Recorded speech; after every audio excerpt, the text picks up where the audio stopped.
नमस्कार दोस्तों, स्वागत है आप सबका हमारे चैनल सिविल डिस्कवरी पे। आशा करता हूं आप लोग स्वस्थ होंगे और इस पैंडेमिक में अपने और अपनों का ख्याल अच्छे तरीके से रख रहे होंगे। तो डीएफसीसीएल के लेक्चर सीरीज में आज का जो हमारा लेक्चर है रेलवे बजट 2021-22 पे है। इसके पहले के दो लेक्चर्स जो हमारे थे, introduction and history of Indian railway and introduction and history of DFCCL पे था।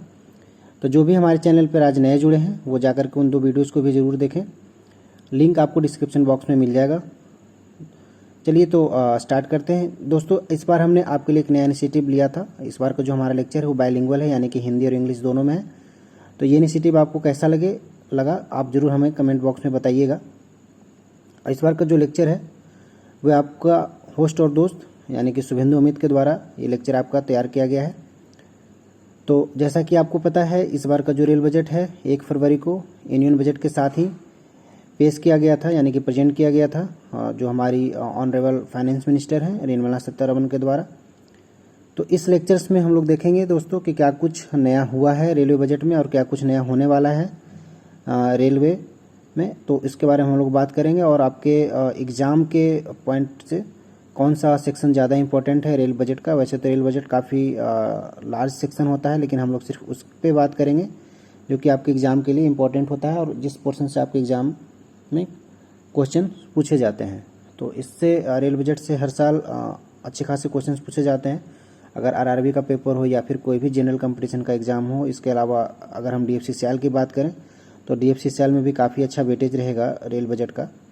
तो रेल बजट का वीडियोज आप लोग ज़रूर देख करके जाएँ और इसके नोट्स भी ज़रूर आप लोग तैयार कर लीजिएगा, क्योंकि इसमें हमने काफ़ी अच्छी तरीके से कोशिश किया है आपके लिए कि टू दी पॉइंट बात करें। तो चलिए स्टार्ट करते हैं। सबसे पहले हम लोग बात करेंगे हिस्ट्री ऑफ रेल बजट के बारे में। तो जैसा कि आपको पता है कि जो रेल बजट है तो सबसे पहले बार 1924 में एकवर्थ कमेटी की जो 10 मेंबर की कमेटी थी, उनके रिकमेंडेशन के बाद सबसे पहली बार 1924 में ही पेश किया गया था, यानी कि प्रेजेंट किया गया था पहली बार। उसके पहले जो हमारा रेल बजट है वो यूनियन बजट के साथ में ही आता था।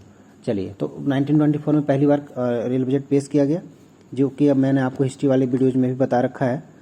और उसके बाद जो है 2016 तक जो रेल बजट है वो एज अ मनी बिल के रूप में आपके पार्लियामेंट में पेश किया गया, प्रेजेंट किया जाता था। आपको पता ही है 4 तरह का बिल होता है, जो कि हमारे कॉन्स्टिट्यूशन में दिया गया है। 4 तरीके के बिल से कोई भी रिपोर्ट को पेश किया जाता है हमारे पार्लियामेंट में, जैसे कि मनी बिल हो गया, फाइनेंशियल बिल हो गया, ऑर्डनरी बिल हो गया एंड कॉन्स्टिट्यूशन अमेंडमेंट बिल हो गया। तो जो हमारा रेल बजट है वो मनी बिल के फॉर्म में पेश किया जाता था हमारे पार्लियामेंट में। और 2016 तक, जब तक कि रेल बजट अलग से पेश किया गया, तो ये तब तक आपके मनी बिल के रूप में ही पेश किया जाता रहा। आप सबको ये भी पता होगा कि जो रेल बजट जैसा कोई टर्म हमारे कॉन्स्टिट्यूशन में पहले से बताया नहीं गया है, कोई अलग से टर्म नहीं है इसके लिए मेंशन हमारे कॉन्स्टिट्यूशन में। चलिए, तो जो हमारा पहला रेल बजट था वो इंडिपेंडेंट इंडिया में अगर हम बात करें तो सर आर.के. संगमम चेट्टी के द्वारा ये 26 नवंबर 1947 को पेश किया गया था। और उसके बाद इसको आगे सी.डी. देशमुख के द्वारा बढ़ाया गया था। सी.डी. देशमुख सेकेंड बार रेल बजट पेश किए थे। और जो अब तक का सबसे ज़्यादा बार रेल बजट रिप्रेजेंट करने का रिकॉर्ड रहा है वो जगजीवन राम, यानी कि बाबू जगजीवन राम के नाम पे रहा है। माननीय जगजीवन राम के नाम पे रहा है ये। अब तक 7 बार इन्होंने जो है रेल बजट पेश किया है। इसके बाद अगर हम सेकेंड नंबर पे बात करें तो लालू प्रसाद यादव का नाम आता है, जिन्होंने कि 6 बार रेल बजट को पेश किया था। जो पहली बार रेल बजट का लाइव टेलीकास्ट किया गया था, यानी कि टीवी पे सबसे पहली बार जो दिखाया गया रेल बजट को, वो 1994 यानी कि 24 मार्च 1994 को दिखाया गया। इसका लाइव टेलीकास्ट किया गया था रेल बजट का। इसके पहले कभी लाइव टेलीकास्ट नहीं किया जाता था। 1995 में रेल बजट को हिंदी में भी तैयार किया गया, यानी कि हिंदी में इसको लाइव टेलीकास्ट किया गया अगले साल से, यानी कि 1995 से। इसके पहले हिंदी में रेल बजट को तैयार नहीं किया जाता था। जो ममता बनर्जी थी वो पहली बार महिला रेल मंत्री बनी, यानी कि पहली हमारे देश की पहली महिला रेल मंत्री थी जिन्होंने कि रेल बजट पेश किया 2002 में, जब एनडीए की गवर्नमेंट थी। और उसके बाद ये सेकेंड टाइम्स जब यूपीए की गवर्नमेंट बनी थी तब ये रेल बजट पेश किया था 2009 में। तो ममता बनर्जी जो कि अभी बंगाल की मुख्यमंत्री हैं, इनका नाम ये रिकॉर्ड रहा। अगेन अगर हम बात करें 21 सितंबर 2016 के विवेक देवराव की जो कमेटी बनी नीति आयोग के पैनल में, तो उन्होंने ये डिसाइड किया कि जो हमारा रेल बजट है उसको अब बंद कर दिया जाए, उसके जगह इसको यूनियन बजट के साथ साथ ही पेश किया जाएगा। तो इस प्रकार से जो 92 ईयर से एक परंपरा चली आ रही थी हमारे यहाँ पे रेल बजट को अलग से पेश करने का, वो बंद कर दिया गया 2017 से, यानी कि 2016 में लास्ट बजट जो है वो पेश किया गया। उसके बाद रेल बजट को यूनियन बजट के साथ ही पेश किया जाता है। और जो लास्ट रेल बजट पेश करने वाले रेल मिनिस्टर थे वो थे सुरेश प्रभु, मतलब हैं अभी भी वो, और सुरेश प्रभु के द्वारा ही राष्ट्र आपका रेल बजट पेश किया गया। तो इस प्रकार से एक जो बहुत ही पुरानी प्रैक्टिस रही 92 ईयर्स का, वो 2016 में आकर के समाप्त कर दी गई। तो चलिए अब बात करते हैं हम लोग रेल बजट 2021 के बारे में कि क्या कुछ नया हुआ है और क्या क्या नया नया इनिशिएटिव रखा गया इस बजट में। तो सबसे पहले हम लोग हाइलाइट्स देख लेते हैं कि हाइलाइट्स में क्या क्या चीज़ें रहा इस बार रेल बजट में। तो जो टोटल रेल बजट इस बार रहा दोस्तों हमारा, इस बार का जो रेल बजट था टोटल 1.1 लाख करोड़ रुपए का बजट था, और इसमें से जो 1.07 करोड़ रुपीज़ जो है वो कैपिटल एक्सपेंडिचर के लिए रखा गया। तो कैपिटल एक्सपेंडिचर क्या होता है और रेवेन्यू बजट क्या होता है, यानी कि जो आपका सम ऑफ बजट था टोटल 1.1 करोड़, इसको थोड़ा सा समझ लेते हैं हम लोग। तो रेवेन्यू बजट बेसिकली उसको राजस्व बजट भी कहते हैं, और उसमें वो चीज़ होती है जिसमें कि जो गवर्नमेंट होती है उसकी जो भी प्रॉपर्टीज़ होती है उसमें कोई चेंजेस नहीं आता है, उसकी जो लायबिलिटीज़ होती है गवर्नमेंट की उसमें कोई चेंजेस नहीं आता है। लेकिन अगर हम कैपिटल बजट की बात करें तो कैपिटल बजट में जो अगर हम बात करें एक लाइन में, तो लायबिलिटीज ऑफ द गवर्नमेंट जो होता है वो चेंज हो जाता है, यानी कि अलग उसको जो गवर्नमेंट उस पैसे को जो खर्च करने के लिए रखती है, यानी कि जो आगे फर्दर डेवलपमेंट करने के लिए रेल के लिए जो रखी जाती है उसको हम लोग कैपिटल बजट बोलते हैं, यानी कि कैपिटल एक्सपेंडिचर बोलते हैं। ठीक है, और क्या हाईलाइट रहा इसमें, तो अगर हम DFCCIL के पॉइंट ऑफ व्यू से देखें तो यहाँ पे वेस्टर्न कॉरिडोर और जो हमारा ईस्टर्न कॉरिडोर है उसके लिए ये कहा गया है कि 2022 तक उसको कमीशन कर लिया जाए, यानी कि उसको 2022 तक कंप्लीट कर लिया जाए। उसके अलावा जो 100% इलेक्ट्रिफिकेशन है वो कंप्लीट कर ली जाए 2023 तक।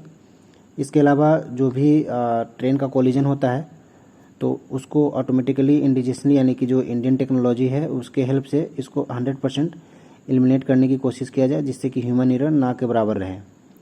अब इसको देख लेते हैं नेक्स्ट, और क्या क्या हाईलाइट्स था इस बार के बजट में, क्या कुछ और नया नया रहा इस बार। तो अगर हम लोग बात करें तो जो भी पहला जो फोकस था इनका DFCCIL पे था, तो इसमें इन्होंने फिर से अगेन ये बात कर रहे हैं कि जो हमारा लॉजिस्टिक कॉस्ट है इंडस्ट्री का वो कम से कम हो और रेलवे को भी ज़्यादा से ज़्यादा फ़ायदा हो। इसके लिए DFCCIL का जो भी प्रोजेक्ट है उसको जल्द से जल्द कंप्लीट कर लिया जाए। इसीलिए आपकी वैकेंसी को भी जल्द से जल्द कंप्लीट कर लिया जाएगा दोस्तों, क्योंकि उनको मैन पावर का बहुत ही जल्दी से ज़रूरत है, जिससे कि अपने प्रोजेक्ट्स को और फास्ट तरीके से कंप्लीट कर सकें। तो इनके लिए जो उन्होंने टारगेट रखा है जून 2022 का रखा है कि तब तक इनको जो है वो पूरा का पूरा DFCCIL का जो भी प्रोजेक्ट है उसको ईस्टर्न और वेस्टर्न को उसको जल्दी से जल्दी कंप्लीट कर लिया जाए।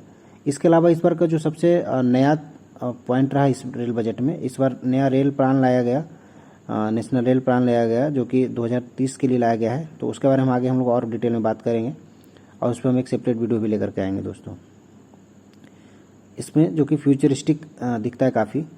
एक अगर हम बात करें तो जो रेलवे है वो कह रही है कि जो हमारा DFCCIL का प्रोजेक्ट जब कंप्लीट हो जाएगा तो उसको हम लोग मोनेटाइज कर देंगे, यानी कि उसको मोनेटाइज कर दिया जाएगा और उससे अर्निंग किया जाएगा।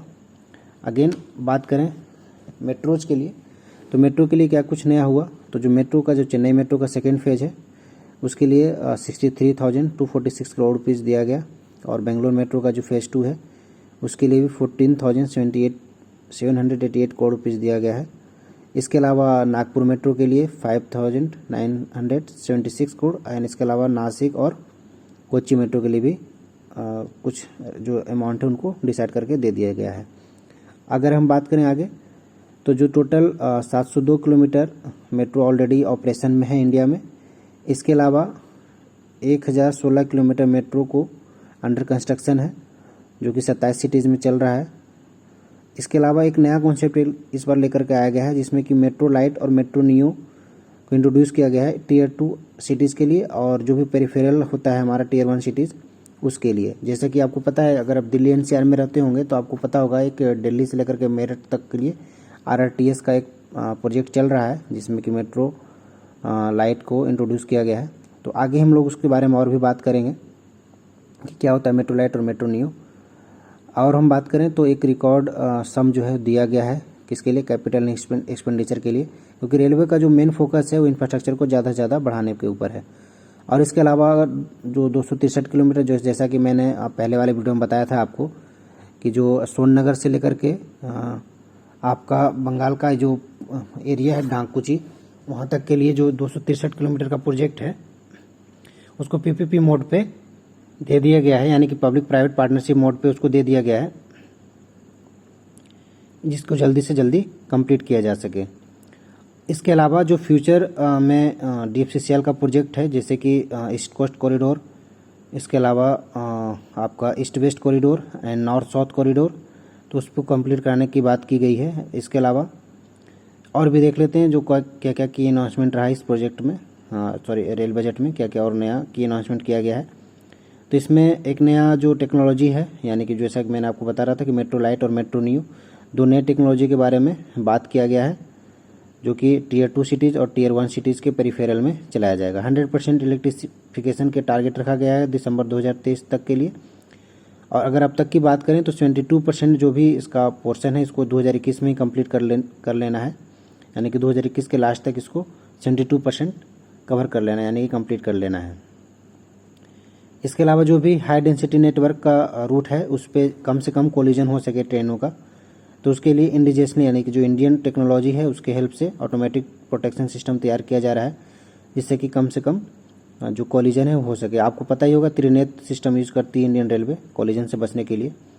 इसके अलावा जो पैसेंजर्स का आपका पैसेंजर के लिए जो कंफर्ट है उसको बढ़ाने के लिए रेलवे ने एक नया कोच इंट्रोड्यूस किया है जिसका नाम है विस्टाडोम एलएचबी कोच। इसके पहले जो कोच होता था वो एलएचबी कोच होता था, जैसा कि आपको फिगर में दिख रहा है जो रेड कलर का कोच है वो एलएचबी कोच है, और जो आपको बाएं साइड फिगर में दिख रहा है जो कि कोंकण रेलवे द्वारा इस बार पहली बार चलाया गया विस्टाडोम कोच।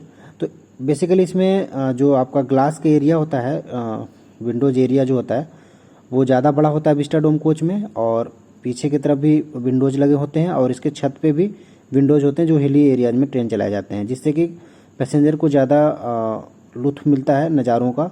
अगर इनको हिली एरियाज में चलाया जाता है तो काफ़ी अच्छा लगता है पैसेंजर को, इसमें बैठ करके अच्छा फील होता है।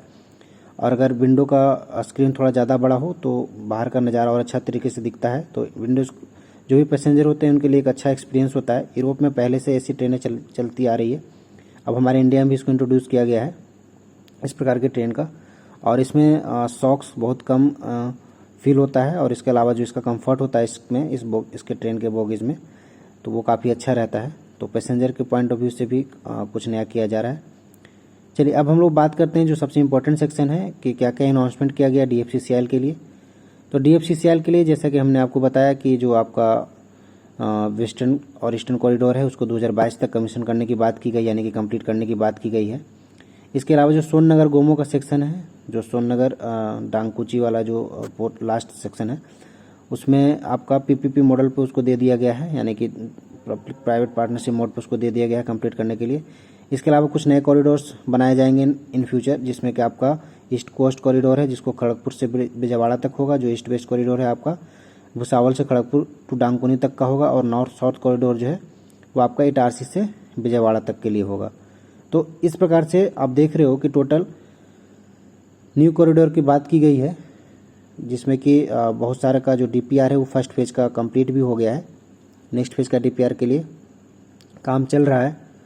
और जो हमारा डीएफसीसीएल का जो डीएफसी का जो प्रोजेक्ट है हमारा ईस्ट वेस्ट का उसको 2022 तक कमीशन कर लेने का भी बात किया गया है। तो इट मीन्स आपके लिए जो भी इस वैकेंसी के थ्रू ज्वाइन करेंगे उनके लिए काफ़ी अच्छा अपॉर्चुनिटी रहेगा और काफ़ी अच्छा तरीके से काम करने का मौका मिलेगा। तो इसको मैप में एक बार हम लोग देख लेते हैं कि कौन कौन सा ईस्ट कोस्ट कॉरिडोर है और कौन सा हमारा ईस्ट वेस्ट कॉरिडोर है। तो देखिए सबसे पहले हम लोग बात करें ईस्ट वेस्ट कॉरिडोर, तो आपको एक वायलेट कलर का लाइन दिख रहा होगा जो आप देख रहे हो, यहाँ पे ध्यान से देखना आप लोग। एक खड़गपुर है और खड़गपुर से लेकर के विजयवाड़ा। तो देखो जो ईस्ट कोस्ट कॉरिडोर है आपको एक आपको दिख रहा होगा क्लियरली यहाँ पे वायलेट कलर में। मैं थोड़ा सा और इसको डायग्राम को लार्ज करने का कोशिश करता हूँ।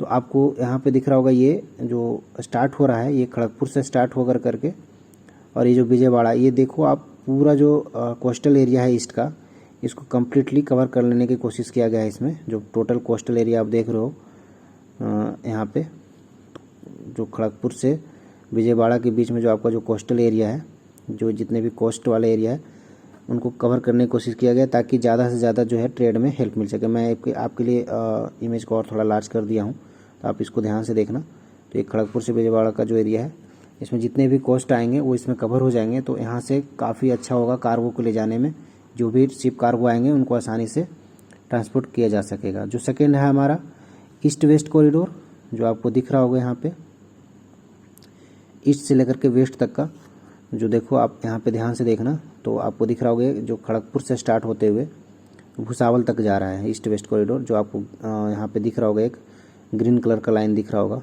तो खड़गपुर से यहाँ स्टार्ट होकर के और ये भुसावल तक के लिए जा रहा है। तो इसमें जितना भी आपका सेंट्रल रीजन है, जो भी सेंट्रल पोर्शन का जो इंडिया का जो सेंट्रल पार्ट है, वो सारे सिटीज़ इसमें कवर हो जाएंगे।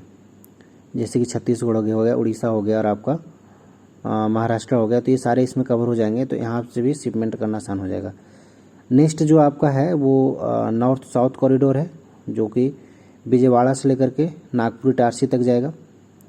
तो विजयवाड़ा आप देख रहे हो, तो इससे भी जो पूरा सेंट्रल रीजन है, यानी कि जो नॉर्थ से साउथ का जो सेंट्रल रीजन है उसको पूरी तरीके से कवर करने की कोशिश किया गया है इसमें। तो इसका जो DPR है वो फर्स्ट फेज का कुछ पोर्शन तैयार किया गया। जो आपको डॉट डॉट का लाइन दिख रहा है, डैसेज वाला लाइन दिख रहा है, वो अभी अंडर प्रोजेक्ट का जो है अंडर DPR, मतलब तैयार नहीं हुआ उसका DPR, इसका अंडर कंस्ट्रक्शन ही है, मतलब चल रहा है उसके पे काम अभी। चलिए आपको आगे हम बात करें, तो इस तरह से देखें तो टोटल जो हमारा इंडिया का मैप अगर आप देख रहे हैं तो इसको चारों तरीके से, यानी कि 4 साइड से इसको कवर कर लिया गया है DFCCL से। नेक्स्ट हम लोग अब बात करते हैं अब नेशनल रेल प्लान के बारे में, जो कि काफ़ी इम्पोर्टेंट टॉपिक है इस बार के बजट के हिसाब से। इस पर काफ़ी इम्फेसिस किया गया है इस बजट में नेशनल रेल प्लान के बारे में। तो दोस्तों इस वीडियो में तो मैं पूरा नेशनल रेल प्लान कवर नहीं कर पाऊँगा, तो इसके लिए मैं एक सेपरेट वीडियो लेकर के आऊँगा जिसमें मैं पूरा नेशनल रेल प्लान के बारे में ही वीडियो लेकर के आऊँगा, क्योंकि नेशनल रेल प्लान काफ़ी इंपॉर्टेंट हो गया है इस बार एग्जाम के पॉइंट से, क्योंकि पूरे बजट में इसमें नेशनल रेल प्लान पे ही फोकस किया गया था। तो मैं इसमें बस आपको हाइलाइट्स बता दे रहा हूँ कि नेशनल रेल प्लान में क्या क्या हाइलाइट्स हैं। तो सबसे पहले आप इसका बात करते हैं, इस ऑब्जेक्टिव की बात करें इस प्लान की।